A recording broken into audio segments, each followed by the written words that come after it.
Hey, it is Care Monique here, and I am so excited that you have decided to join me on this journey. If you are new to my channel really focuses on helping designers, those in the footwear and handbag space who don't want to go to traditional school, really find their footing in their path to designing their line. I operate as a business coach for aspiring designers. Previously, I used to operate as a business coach for women entrepreneurs just in whatever realm of business, but I finally went ahead and niche down and I work with entrepreneurs who are just like me. So if you are new here, please feel free to subscribe to my channel, to like this video, and to share it.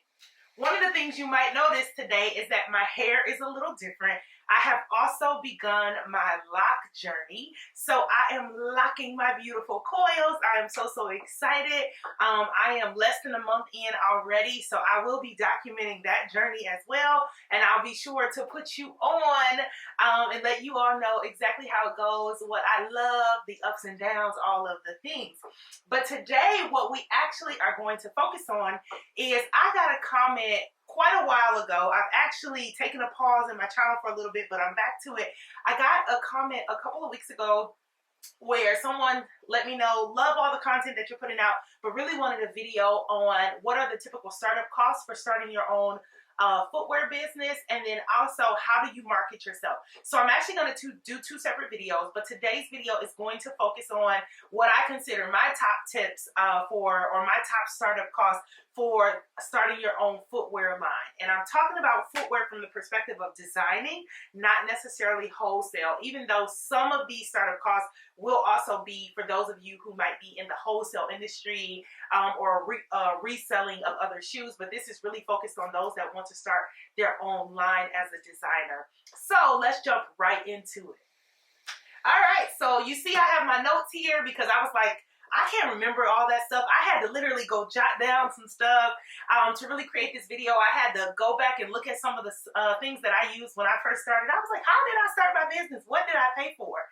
So with that said, the very first thing that I recommend that you incorporate your business. Whatever way you want to incorporate it is totally up to you. So when I first formed my business, which is Faye Nicole, I developed Faye Nicole, or I incorporated Faye Nicole as an LLC, which is a limited liability company, meaning that I have limited liability for anything that might happen with my company, me, the person, Care Monique. So an LLC was also the cheapest option. It's $50 to start an LLC. You would go to www.laura.gov.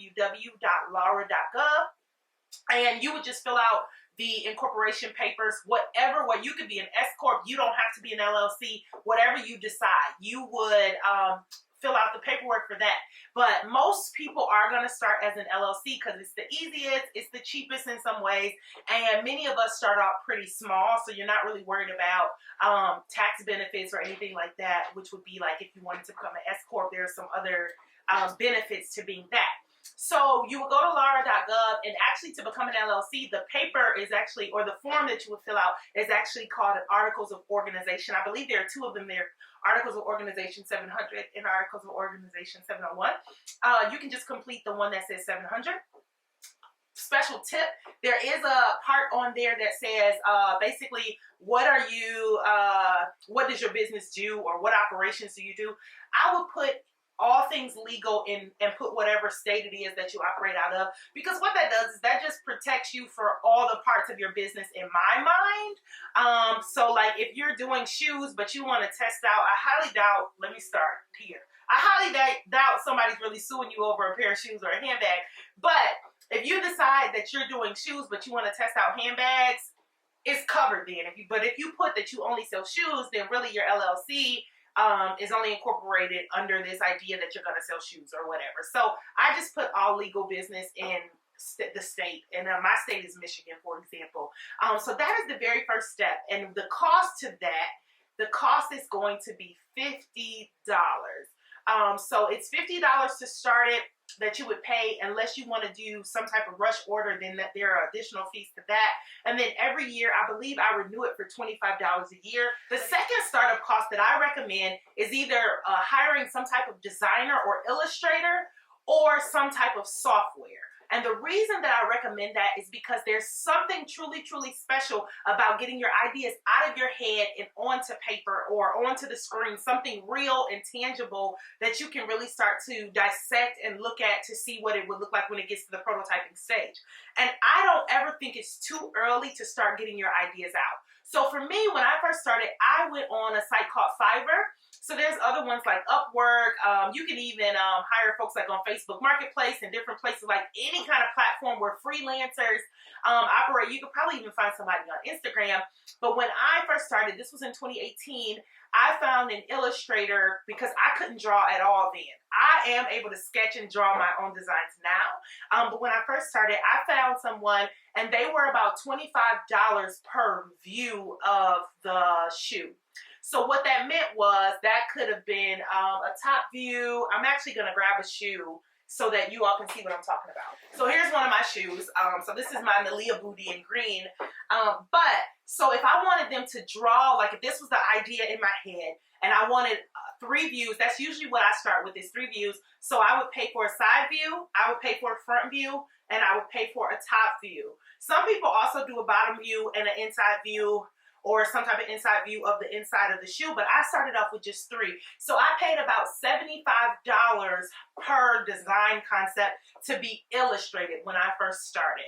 And I got those 3 sides, so side, front, and top view for all of my shoes when I was first getting my ideas out of my head. And then I was able to add details to them based on, you know, how they came out, or take things away if it was something I didn't like, and those kind of things. So I highly recommend, if you cannot draw or if you don't have the time or capacity to really work with design software, that you go that route, hiring some type of illustrator or someone that is able to really draw your concepts out for you. So that is going to cost you anywhere from there are designers and illustrators who charge maybe $15 an image. Roughly, you'll get a really good designer somewhere around $25 to $30 per image or whatever. So I would say somewhere between $15 and $100 per rendering or per illustration for getting your designs. This is just the first step, getting your designs out of your head into either some type of drawing software or pencil sketching. And I really like starting with pencil sketching. Part of that is because I take my customers through an entire journey. They get to see my designs from the sketch phase all the way up into prototyping and development.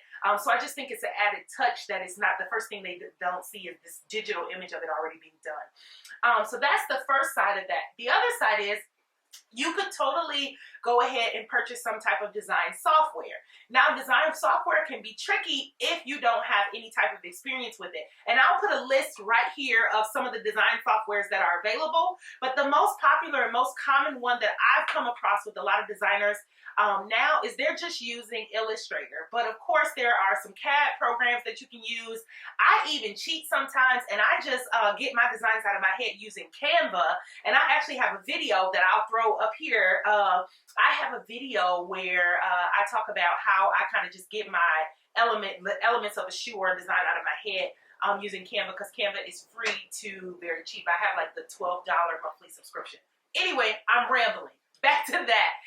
The price points, though, for if you were to buy some type of design software, if you need training with this design software, I mean, you could probably find some videos on YouTube, but if you can't find videos on YouTube, you might have to hire someone or take some type of class for like Adobe Illustrator or some of the CAD programs, but they can range you anywhere from $100 all the way up into the custom price range. And custom price range ultimately often means kind of your 4 figures. You're going to end up in the thousands or a couple of thousands somewhere. So if you are a pretty experienced designer, or if you're ready for that next level, I recommend that. If not, if you're really in the ideation phase, I recommend hiring an illustrator or someone that can just help you get the designs out of your head. And then I can also help you in future videos. And if you decide to work with me or anything at some point, I also teach folks how to work with manufacturers without full tech packs. Because this is ultimately what that leads to, which is something called a tech pack, which we'll get into in another video.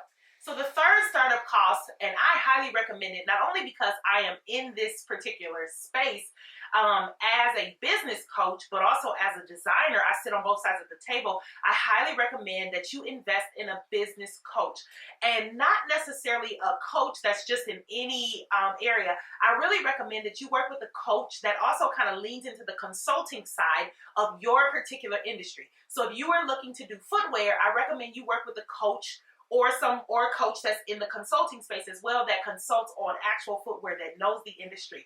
And the reason that I say that is because they're going to help you cut a lot of costs and avoid a lot of mistakes by being tied to your industry. Oftentimes, business coaching does not necessarily have to be industry specific. A coach can coach you in the business industry. It doesn't have to be particular to your niche, where when you move into mentorship or consulting, those folks are ultimately going to be more so in this particular arena or niche that you are in or have some type of experience. So all of my clients now, like I mentioned, my YouTube channel has shifted, and even my clientele, I only work with folks who want to design their own footwear or handbag line without going to traditional school. So aspiring designers who are self-taught in a sense. That is how I started, and that is kind of what my platform is. So I highly recommend that you invest in a business coach. The business coaching arena can vary. I would say to get a really good business coach, you would probably be looking at least $500 or more. And that could be a monthly retainer. That could be a quarterly retainer. It really depends on the packages that they offer and the kind of business relationship that you want to have with them. I can definitely recommend some coaches if you are in a particular industry. If you are in the footwear or the handbag industry, I'd be happy to help as well, or become your coach or your consultant for your business. And you can definitely find my information below. But I highly, highly recommend that as a startup cost. Do not wait to hire a business coach. My fourth recommendation for a startup cost for your business is going to be that email or whatever kind of contact platform. So of course, I want you to have a website and all of that, but essentially the most important piece in the design phase is a professional space for you to keep all the things that are related to your business. So you need to have some type of email address that's attached to either your business name or your business. I don't care if you get a free Gmail, whatever it is, but it needs to be dedicated to the work of your particular line in your business, because when I tell you, when it starts to take off, it's going to go really fast, and you don't want to be pulling stuff from everywhere. And also, as you start to develop your designs more and more, you're going to ultimately, oftentimes you look back at past collections, you really kind of pull on past designs, and if they're kind of everywhere in different email accounts or in different places, you don't really know, you'll have a harder time kind of keeping your collections together and keeping the aesthetic of your brand very, very clean. Also, the second piece of having an email or some type of contact form is for you to really start collecting information from potential customers and clients. You always, from the very start, you want to be the kind of business that's engaging with the folks who are going to be buying from you. You don't want to wait until it's time to sell. You want to get people engaged and get people energized around your business from the very start and around your line. I even started off with a couple of focus groups as well, based on certain sizes and heel preferences. And I just had contact forms and ways that they could contact me or ways that I could contact them when I needed information or when I needed surveys or feedback or anything like that. And the cost of that, so there are quite a few different email platforms. So the most popular ones I would say are like MailChimp, Klaviyo, and Constant Contact. If you already have a Shopify store, there's also a marketing and email space on your actual Shopify store that's at no additional cost. But I will also put the price points for the three that I just mentioned. But it really, some of them grow depending on how many folks are on your list, how many emails you're sending, or how many contact forms or landing pages or whatever it is that you might have. But you ultimately definitely want to have something where folks can contact you and you can contact them. And I would say a safe bet is to put at least $40 to $50 a month away for a really decent platform. That's going to give you more than enough starting out. The fifth startup cost, and this is going to be so important, it was really my prototyping and my samples. that is going to be a huge cost depending on where and how you plan to get your samples and prototypes created. So of course I have a ton of tools and a ton of resources around that. If you are thinking US, for example, and you want to do everything in-house in the US, you are going to pay more. That's just simple. Now, you might not pay more on the shipping side, but the cost of manufacturing in the US is way more expensive than any of the other countries that I've manufactured in. So I've manufactured in both China and in Italy, and it's just very different in terms of price points, as well as the US. I was going to actually get a sneaker made in the US for a prototype, but the prototype cost for just the sneaker alone was over $3,000. Whereas when I got that same estimate in China and in Italy it ended up being around, if I remember right, it might have been around $1,200 bucks. And in China, it ended up being like $450 or something like that once everything was done. And so you really are going to have to consider where and like sourcing of materials, those kind of things. And starting out, of course, you can test out different markets, you can test out different places. It really depends on the aesthetic of your brand, some of your messaging, and the ways in which you want to be known. So some of your, if you want to be a luxurious brand or really high luxury, you're going to end up probably in kind of the leathers, the real cowhides, the real kind of the non-vegan area, right? And then if you're going to be a more sustainable, a less luxury brand, so it doesn't mean you're not luxury, but you might not be high-end luxury. You might not necessarily be your high-end couture or your runway fashion or anything like that. You might be kind of what I like to call suitable wear, or just kind of your everyday styling or everyday living kind of pieces. You could definitely live in the vegan market or the faux leather market, fake animal, those kind of things. And then there's also a lot of mission behind some of those. But prototyping is going to vary, and sample cost is going to vary based on the types of materials that you use, the country in which you are manufacturing or sourcing your product from, and then also time of year too, because if you're getting things that are out of season, that could cost you a little more to acquire. And also right now, this video is being filmed in March of 2022. We are still very much in a COVID logistics arena. So a lot of places and materials and everything are still kind of operating out of COVID protocols. So things cost a little bit more right now. But I would say, depending on how many samples you want, and my suggestion, I never really start with more than 4, because then you get overwhelmed. You like, especially if you're testing out with footwear, I feel like 4 is really safe, because you can do a flat, you can do a boot, you can do a sneaker, you could do a sandal. Like, you can do 4 different styles of samples or shoes to really kind of gauge materials, styles, all of that, and really be safe. And then you can build from there. You don't necessarily need to do 25 different styles, because that's going to be a little overwhelming. But I would say, going with that train of thought, sampling or prototyping about 4 styles, if you're going to be in the Chinese market, I would say you would probably need somewhere between $1,500 and $2,000. If you're going to be sampling somewhere maybe in Italy or somewhere in the Italian market in general, you might be looking at double that. So you might be looking at, you know, $3,000 to $45,000 or $5,000. And in the US market, you could be upwards of $10K trying to get 4 prototypes or samples done or more. The US market has just been the most expensive market consistently. I've tried prototyping back in 2018, and I tried prototyping at the top of 2021. And the US market just was way too expensive for one shoe, for an actual prototype and a sample, something that I'm in particular probably going to tear apart, kind of wear through, all of that. It just was really expensive for my price point at the time. But that is my suggestion for another startup cost. The next one is actually going to be inventory. I know coming out the gate, you don't think you're going to have inventory as a startup cost, but even if you're going to small batch, because that's what I did when I first started. I still kind of small batch some of my styles, but I order, you know, 100 pairs of something or less. I've even done 30 to 40 pairs of a style before, just to test out what that style might do. And then I would do like a pre-sale or re-release of it if it did really well. And that way, it was for several reasons. One of them being storage. I don't have a really big storage facility. And then also holding on to inventory when it's going to go out of season pretty quickly. Because for me, I try to do things within 90 days. My shoes and everything kind of have a 90-day life cycle before they're kind of shelved or tabled or moved into the next season that they fit well into. So I would say for inventory costs, depending on how much inventory you are able to carry, you are going to be in the thousands of dollars. And I want to make that very clear, because a lot of folks think that the shoe industry, it's not going to be that hard to get into, because you look at wholesale pricing.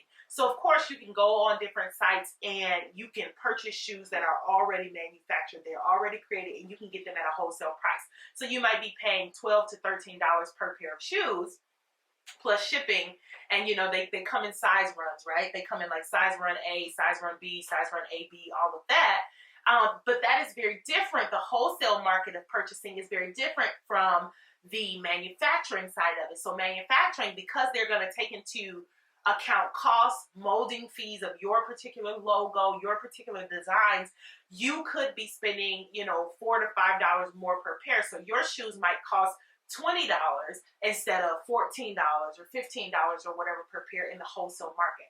So, and then also shipping costs, depending on where you're getting them from, because wholesale, often shipping is a little bit cheaper because you're using a third party. You're going through someone who already has the shoes based in the US, right? They're just shipping you this big box from the US. Whereas if you're manufacturing in another country, you also have to pay this international shipping cost, which is going to also raise the cost of your shoes.